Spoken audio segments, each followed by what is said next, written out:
Depois de nascidos, 500 bebês foram arrancados dos braços de suas mães por torturadores, que se apropriaram dessas crianças como despojos de guerra. Quanto às mães, elas foram assassinadas ou consideradas desaparecidas. Desafiando um Estado militar poderoso, algumas avós se reúnem e lançam um combate solitário e arriscado para encontrar seus netos, os 500 bebês roubados pela ditadura.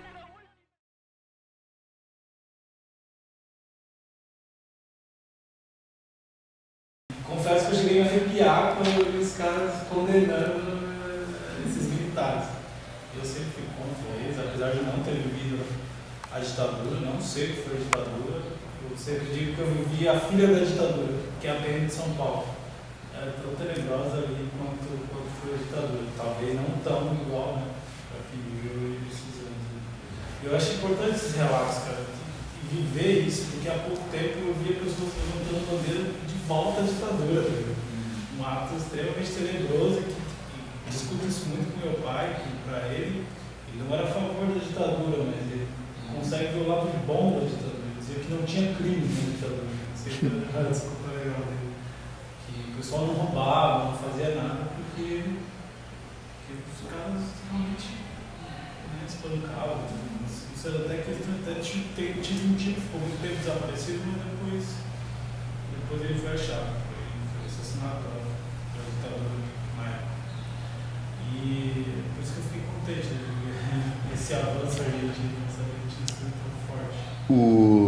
E tu vê isso até quando aparece o discurso do presidente que foi condenado ali, pessoas aplaudindo, né? E como a gente vê isso aqui também, nesse momento, digamos, nesse momento, pessoas que aplaudem esse discurso, né? E pessoas que não, né? Também.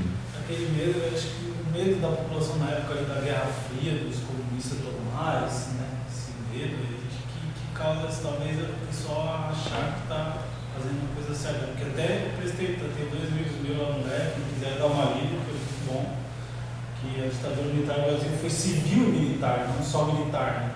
Acho que da Argentina não chegou a ser tanto, mas na nossa foi mais civil, ou seja, a população ia para a rua pedindo isso. Isso é o perigo, porque quando a população está com medo de alguma coisa, ela se apoia em alguém. Né? No caso ali na época foram os exércitos, né? Então, como salvadores e tal. Não sei se realmente salvou, não estou aqui para julgar os comunistas eram criminosos ou não, mas não via como tal. A subversão, ela de fato ela existiam guerrilheiros que queriam instalar comunismo e tal, mas era uma minoria. Esse discurso veio muito antes de Jango, isso veio com Getúlio. Dizem que o golpe, com a morte de Getúlio, foi adiado em 10 anos. E o Getúlio era anticomunista, ou seja, não segue uma lógica, não tem uma queda. Ele era anticomunista, mas ele tinha uma ligação com os comunistas.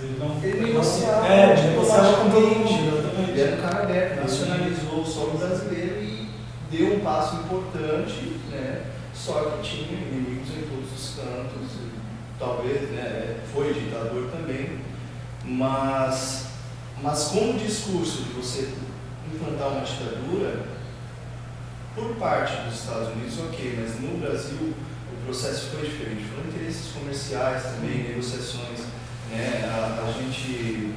Esse processo de redemocratização também, no Brasil, foi muito cateado pelos próprios militares. Eles deram as cartas de como seria, eles falaram quem conduziria esse processo, como seria, quais privilégios permaneceriam para eles. Isso é um ponto muito importante também, porque o que diferencia esse país dos restantes da América Latina é a briga pelo privilégio, que tanto pseudodemocratas e militares brigam única e exclusivamente por isso. Não sei se dá muito agora, mas que eu saiba, a Argentina, para ser presidente, tem que ser católico, apostólico e romano. Porque eu conheço uma família de argentinos que moram, eu sou bem amigos deles. E semana passada, na verdade, eu estava na casa deles e eles ver o jornal de lá mesmo. Aí estava comentando lá não era católico mesmo, e houve ditos que o filho dele, que era um mafioso, morreu assim do nada. Aí houve relatos que estão tendo um golpe agora, que vão jogar um golpe na Argentina para fazer com que o pessoal de lá movimenta tudo e vire uma ditadura novamente. É o começo de lá que está voltando tudo. Eu não conheço também, não sei. A questão do Macri e do Bergoglio, eles têm uma rixa num nível assim, de moral, né? Que o Macri entrou com um discurso flexível, pró-aborto, né? Coisas que ofendem diretamente a igreja, e o Papa Francisco se mostrou bem descontente com isso.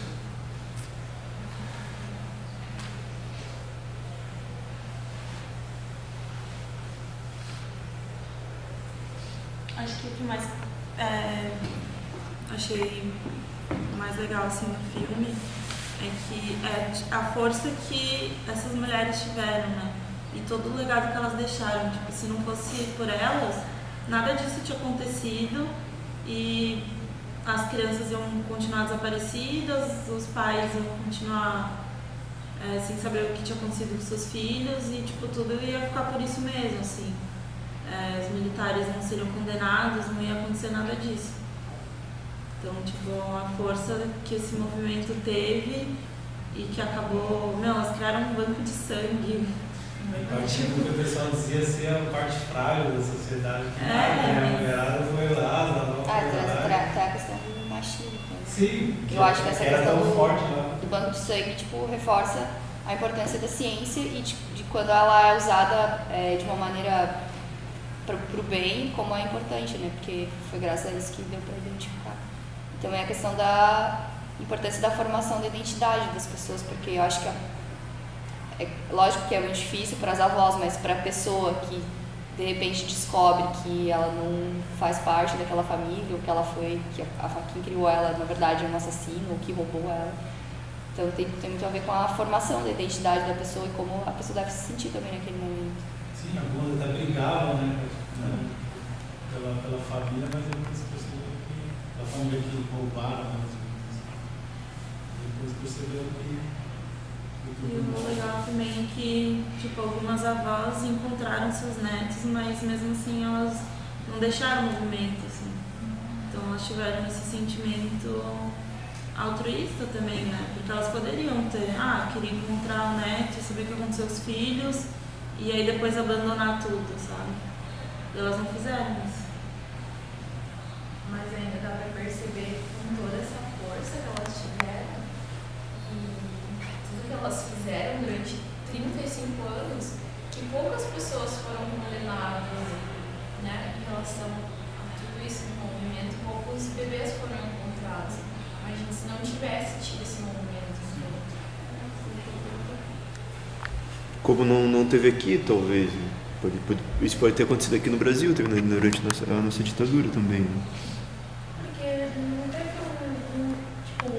teve uma participação no Brasil, o Brasil não coloca na história. Se for um símbolo muito grande lá fora, que também teria se tivesse uma repercussão maior, não só lá na Argentina, que também podia descobrir muito mais aqui do que lá também podia acontecer. O que eu achei estranho foi a Argentina pedir para ajuda, auxílio ao Brasil, aqui bem na época que o Brasil também estava ditadura, né? Já era 77, a gente estava em ditadura. Quem pediu ajuda? Foi as avós que vieram para os arquivos e tal, exilados. Mas nós pediram ajuda para quem? Os direitos humanos. Só os direitos humanos. Mas quem era? Quem são essas? Como é que surgiu o clamor? Acho que eles não tem informações, mas isso eu acho importante você ter Na levantado. Europa, né? Eles se juntaram também, eles primeiro foram na Europa, para vir para o Brasil e juntaram também. Aonde que foi que eles conseguiram suporte, apoio? Como é que eles conseguiram fazer isso sendo ditadura aqui? Em São Paulo foi. Através da igreja. Tudo de São Paulo. Ok? Então é o bispo. Não, isso aí não é isso. Não é o Helder não, mas como é que é o nome deles? Eles tiveram papel, qual é a diferença do papel da igreja que teve aqui no Brasil e o papel da igreja lá na Argentina quando estávamos em ditaduras?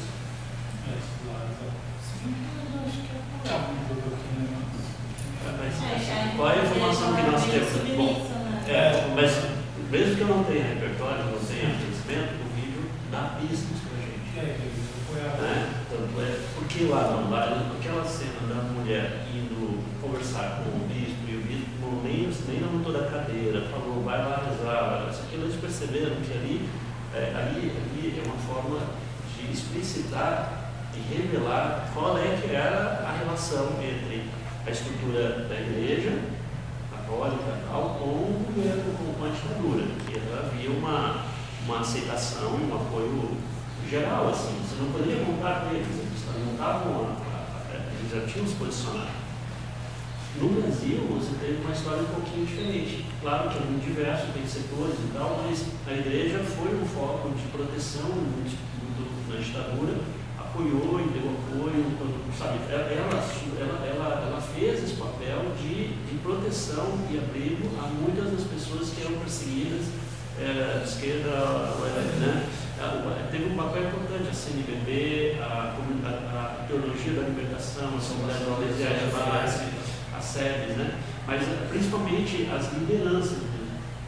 Você tinha lideranças extremamente comprometidas e que tentavam fazer essa ponte, essa articulação, esse processo e garantir alguma integridade, alguma proteção. Eu acho que o pessoal dizia que no começo a Igreja Católica, os setores civis, os comerciantes apoiavam a ditadura contra numa época, mas a partir do AI-5 ali, que eles retiraram esse apoio, perceberam que a ditadura entendeu?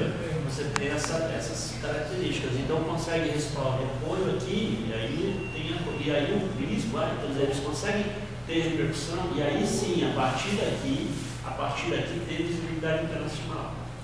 Começar a fazer articulação com os direitos internacionais, né? Acho que esse é um detalhe importante ali dessa questão do militar, assim, que a gente às vezes conhece, né? Eu pelo menos não conhecia muito. Mas eu queria ouvir, o que é interessante que eu vi desse filme foi a questão delas ter colocado no horário 9, né? Mas isso agora, na parte final da democracia. Então aí você ganha também isso, ganha a repercussão. Eu acho que acho que o que ela está falando muito também é que a gente está racionalizando, né? Eu não sei se era um caminho nesse momento, que a comunicação, tudo é informação. Se você tem acesso, você não tem acesso à informação. Tem um outro item fundamental, além das questões que vieram, extremamente relevantes, né, de ciência, tecnologia, como é que eu levanto informação? Como a ciência, né, como a questão da questão de técnicas de você confirmar aquela informação, identidade, que é informação genética. Estou entendendo a informação, eu estou olhando um livro até mais genético, de como é que isso pode causar um impacto e mudar tudo, até mesmo do ponto de vista da informação do que realmente ocorreu, de como é que foi, ou de onde é que está, ou de direito à informação, e também das pessoas, de fazer chegar as pessoas que lá vendo uma televisão no horário nobre falam, peraí, esse negócio aí pode ser eu, né? Se você não chegasse lá, né? Então você não conseguia publicar minhas fotos. Quando deu uma democratizaçãozinha pequena, você pôde publicar as fotos. Aquelas fotos todas, aquele trabalho todo, aqueles dossiês todos. E a informação precisava ser protegida para não ser destruída também. Eu estou fazendo uma análise a partir da informação. Percebe? Pode ser genética, agora aqueles dossiês, a informação. E ele disse, não, se ficar aqui, não podemos entregar para vamos lá, nós queremos saber o que está acontecendo com essas pessoas. Não, nós mandou lá para o Brasil para não vir lá, alguém invadir a casa, pegar e leva embora, e aí você não tem mais nem como levantar essa informação, né? A proteção desses dados, o quanto esses dados podem, né, ser as informações e dados, e eu acho que é bem visível, assim, mas enfim, eu estou pensando em voz alta já. Tentando olhar agora a informação, a partir do que você provocou, para mim, não, tem isso, mas tem também a informação dos dados que levam, porque sem isso também não chega na genética, né? Eu não tenho os dados de onde é que o pai e tal, né? Eu queria colocar mais uma coisa também que eu pensei.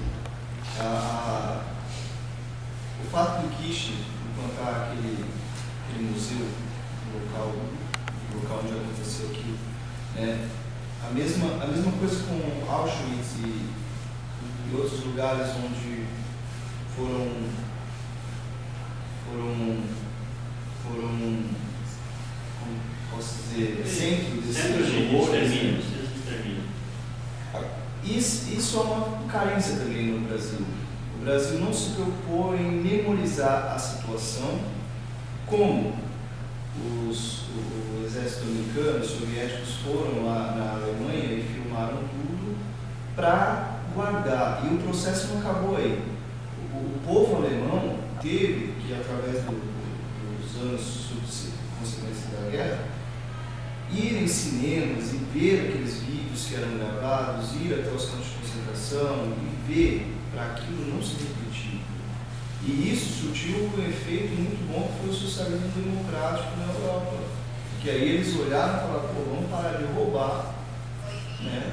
E vamos trabalhar, porque se essa coisa se repete, a miséria surge e com a miséria um monte de coisa, o horror do lado, o pior do homem, né?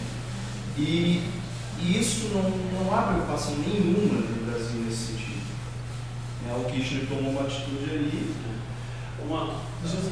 Na Europa isso foi muito latente, até hoje os filmes ainda, né, fazem esse trabalho, né? Dão um lado de heroísmo para os Estados Unidos, foge um pouco do que aconteceu mesmo, mas ainda guarda a memória do horror. Eu acho que você mesmo respondeu essa questão agora há pouco, né? Você disse que quem deu as cartas aqui foram os ditadores. Então eles, eu acho que fizeram todo o trabalho para isso acontecer.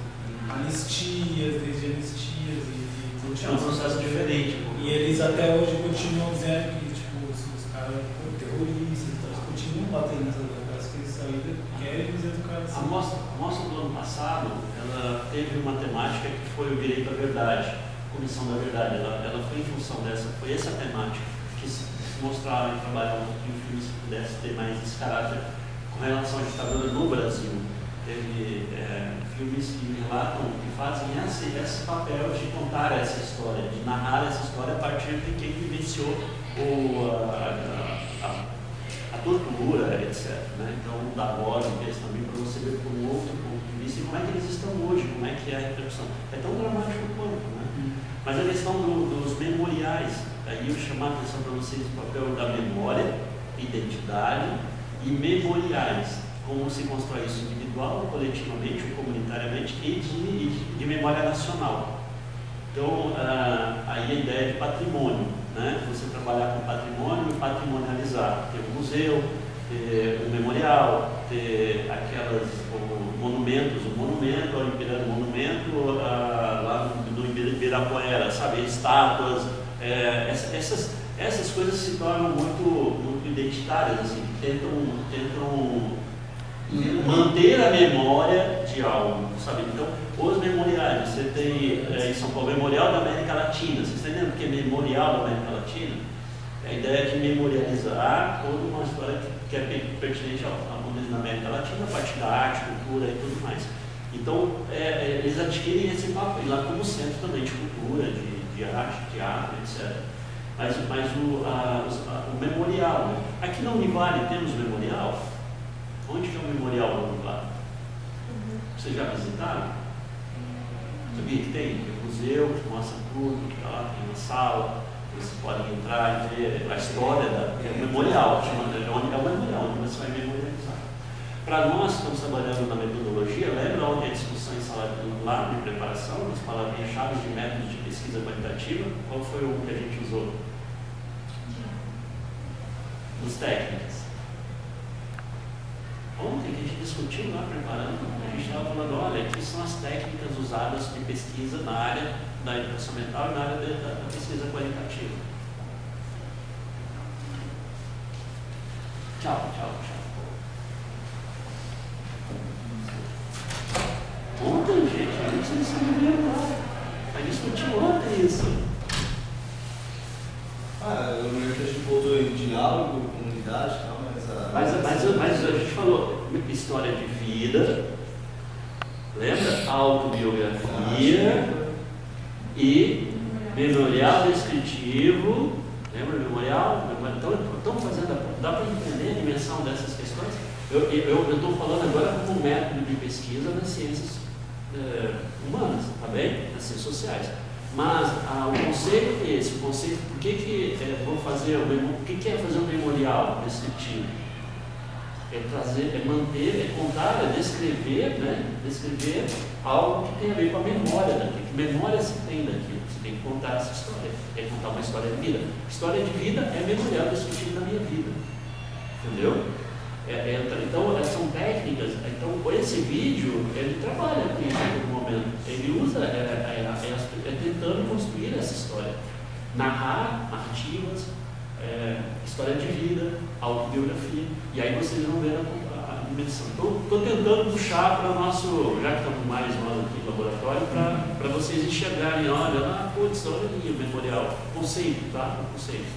Memorial, descritivo, história de vida, autobiografia, são também técnicas, são conceitos importantes, são fundamentais para a gente se situar e construir identidade, também para manter a memória dessa identidade, porque ela é dinâmica, ela pode mudar, né? Então existe um dinamismo aí, mas então eu preciso estar constantemente lembrando. Se eu não tenho essa memória, por isso a importância de quê? De patrimônio histórico e cultural. Por isso eu preciso ter a casa antiga, as casas diferentes, sabe? Eu preciso ter alguém que vai lá e fala, isso aqui vai ser tombado, isso aqui vai ser preservado. Para quê? Para a memória da identidade desse local. Para manter viva a memória, para poder contar a história a partir dessa materialidade. O prédio, sei lá, a árvore, o rio, ou a pedra do bico do papagaio, entendeu? Assim, isso vai contar uma história. Aí a gente remete à importância de manter, de trabalhar com identidade coletiva. Como é que faz isso? Como é que você constrói? Vai trabalhar agora, puxando para vocês, tá? Eu vou trabalhar educação ambiental lá, fui agora contratado na empresa tal, vai fazer lá, e aí? Essas são as dicas, tá indo no caminho. Eu vou trabalhar com a comunidade, vou trabalhar com a história, com a memória, com a identidade daquele local, individual e coletivo. Como é que faz isso? Itajaí fez um trabalho belíssimo numa época que é a memória dos bairros, chamado Memória dos Bairros. Era uma exposição, cada bairro tinha que fazer um trabalho de pesquisa, todo mundo levantava, ia nos moradores, catava as fotos, e construía uma exposição itinerante daquele bairro. Aquele bairro tinha uma exposição, contava a história e a origem, e aquilo era importante para as pessoas, que as pessoas desconheciam essa história. E ao ter contato com isso, né, você se apropria, né? Então, não sei, estou puxando um pouquinho mais para o interesse do desafio nosso lá, mas racionalizando demais também. Um outro aspecto... Parece muito aquela discussão que a gente teve na Casa da Cultura, no período do Pérez. Exato. E, tipo, a cultura, quando você não tem esse cuidado de preservar a história, a cultura do lugar vai se perdendo, e aí a identidade se perde, e aí as histórias se acabam. Despertencimento, e isso fica vulnerável, você vai perto. Tipo, se não fosse aquele filme, por exemplo, a gente nunca ia saber dessa história. Lá tem um lance legal, que é a questão dos heróis, né? Os heróis, sim, os heróis da versão. Quem são a memória do Araguaia? São os escravos. Então tem também quem conta essa história. O que fica aqui ao lado, são os excluídos. Como é que se exclui? Depende do historiador, Então, se a memória nacional ela é construída, mas ela é em cima de muitas exclusões. Você não vai colocar nada no kit. Quem está à frente de... Vamos lá, ele tem o poder, dinheiro lá como governador, fazer um museu. Vou selecionar o que eu quero pôr lá dentro. Eu excluo muita coisa. Esses são os jogos, e aí a gente tem que fazer esse movimento de dar espaço, voz e vez para quem está excluído, né? Trabalhar a inclusão, não a exclusão. Acho que, em termos de memorial desse tipo, acho que o Carandiru, lembra, o prédio que foi desativado, ele se tornou um espaço desse tipo para se tornar lá, para ficar um testemunho daquele momento, daquele presídio. Mas o Brasil tem um histórico disso que não é só ditadura, a própria escravidão. Quando se deu a abolição, uma das atitudes foi destruir todos os documentos históricos e relatavam os processos. Mas essa coisa de quem conta também é como os filmes americanos sobre a guerra. É o que todo mundo A vê, história e é o que contada pelos todo mundo vencedores. tem como verdade. A história é Já contada. viu Até no algum filme Vietnã, americano né? de guerra que eles perdem alguma coisa? Não tem. Até no Vietnã, né, que eles perderam a guerra e o Rambo tá lá matando todo mundo. Na Né? própria Segunda Guerra, Berlim foi tomada pelos soviéticos. Sim. Qual é o papel da educomunicação? Então, qual é o papel da educomunicação que nós estamos fazendo aqui? Por que a educomunicação entrou como uma das linhas de ação do Programa Nacional de Educação Ambiental? Para dar voz e vez para outras pessoas que não são dotadas dos mecanismos de fazer e contar a história. Para que você possa pegar e ter voz e vez e também não ficar só com a versão oficial. Não ficar com uma história hegemônica, sabe? Uma hegemônica. Por que essa mostra está acontecendo aqui? Né? O que é isso? Então, para entender o sentido, o significado do plano de educação ambiental, para a gente desconhece, a gente nem sabe, né? A gente então começar a ter outros olhares, né? E enfrentar os dilemas que é essa coisa de um país mais plural, né? Democrático, respeito às diversidades todas. Então acho que é legal perceber que a educomunicação, uma das funções é essa.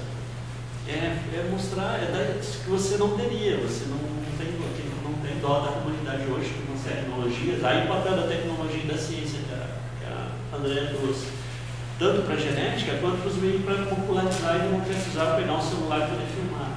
Ou a internet gratuita. Porque nós estamos discutindo agora a questão se deixa ela livre e passa por. Mercantiliza o uso da internet para ganhar dinheiro, ficar milionário. Da inclusão digital que tão E tornar isso. Então está tendo uma discussão no mundo que a internet deveria ser assim, ela é um bem da humanidade, um patrimônio da humanidade que ela tem que ser disponibilizada gratuitamente.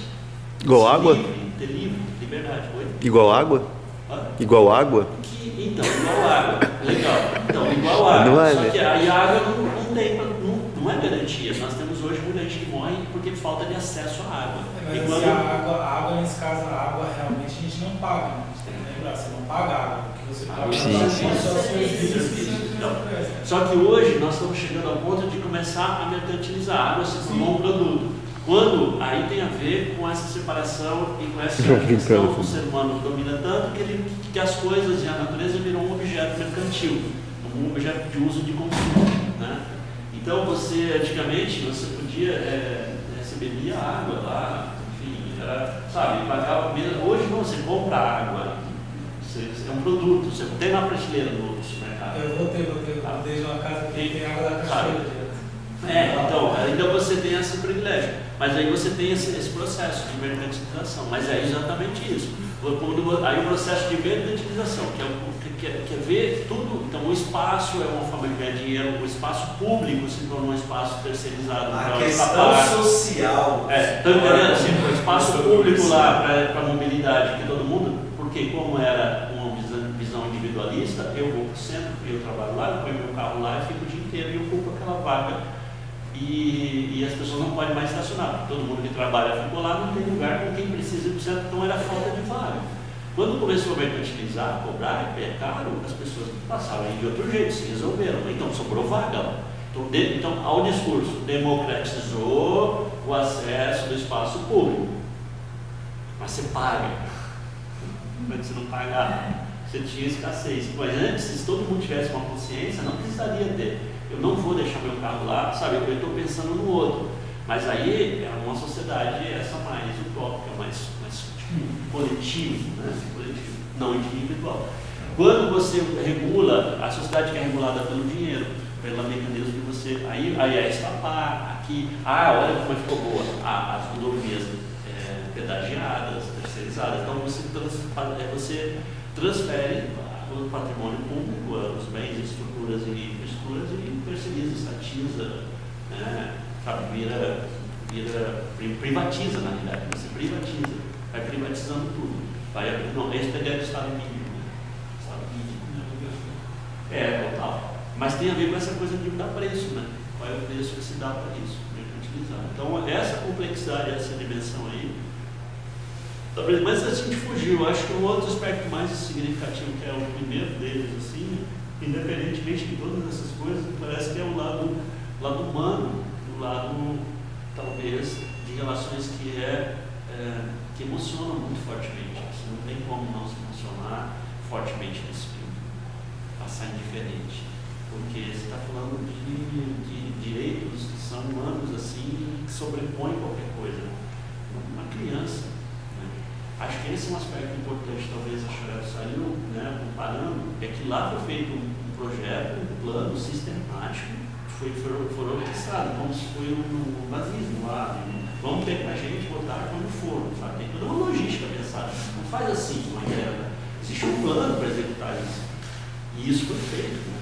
É o que o filme denuncia, e aí mas eles são crianças, estão lá, acabou de nascer, por quê? Quem anotava? Me parece que tem um filme que saiu ano passado, que foi pro Oscar, que ele conta essa história com o artista, né? Um filme bem forte, que eram famílias que mantinham as pessoas como sequestradas no sótão, a família, tem pai, mãe, filho, sabe? Só que eles têm uma vida normal aqui, mas lá no sótão tem uma pessoa presa, que é um dessas crianças que foi criada lá. E eles vão lá, dão comida, fazem e tal, porque eles receberam como função ser a família hospedeira desses frutos desse sequestro. E acho que esse filme eu estou curioso para ver também. É argentino, né? É argentino, foi pro Oscar, representou a Argentina no Oscar e tal. Mas assim, é um daqueles filmes para você se preparar para ver, porque é como se fosse um cárcere. E isso é algo, claro, é um filme de ficção, filme de medo, terror, coisa assim. Não, é um filme que ousa relatar o fato real daquela família que foi descoberta, depois foram presos e tudo mais. Mas assim, o grau de sadismo, não só é pai, mãe, os filhos, e todos eles eram assim, uma cor, todo mundo sabia, cara. Convivia com a pessoa lá dentro. Normalização. Naturalização.